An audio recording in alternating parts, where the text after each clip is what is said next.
بسم الله الرحمن الرحیم نحمده ونصلي علی رسوله الکریم. زما عزتمندو مسلمانانو، لکه څنګه چې تاسو ته معلومه ده چې نن سبا په ځناورو کې یو وبایي مرض عام شوی دی او ډیر څاروي د دې مرض د وجې نه مړه هم شول او د ډیرو خلکو روزګار چې د څاروو نه و نن سبا ډیر زیات د پریشانۍ مخامخ دي او په لکونو روپو نقصان یې وشو او ډیر څاروي لا داسې وس هم دي چې خوراک څښاک نه کوي، بیماران دي تر دې چې مړه شي. نو په دې حال کې خو زه تاسو ته یوه خاصه وظیفه ښایم، ان شاء الله چې الله تعالی به د دې عمل سره ستاسو بیمار څاروي ښه کړي او کوم څاروي چې روغ دي ان شاء الله تعالی به یې د دې وبایي مرض نه حفاظت کوي. د عمل د بیانولو مخکې به زه تاسو وړاندې یو څو خبرې عرض کړم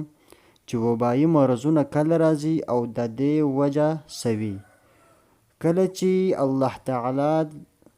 غصه شي، د الله تعالی نافرمانۍ سیوا شي، نو الله تعالی د انسانانو نه خفه شي، نو بیا قسمه بیماری او مصیبتونه راځي چې د هغې په وجه د انسانانو سره ځناور هم په تکلیفونو کې مبتلا شي. نو اول مونږ او تاسو له پکار دی چې په اخلاص سره د الله تعالی نه د خپلو ګناهونو توبه او بخښنه وغواړو او استغفار په کثرت سره شروع کړو. بس تاسو هغه خاص عمل هم بیانوم، خبره ډیره نه اوږدوم. هغه خاص عمل کوم دی؟ نو هغه خاص عمل دا دی چې د چا کره څاروي بیماران دي یا چا کره څاروي وي روغ دي، نو هغوی له پکار دی چې 40 پیرې یعنی 41 مرتبه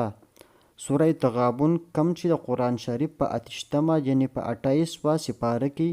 اخر طرف ته موجود دی، دا به ووایي. سوره تغابن به 28 یعنی 28 مرتبه ووایي او په اوبو به یې دم کړي او کم ځناور چې بیمار دي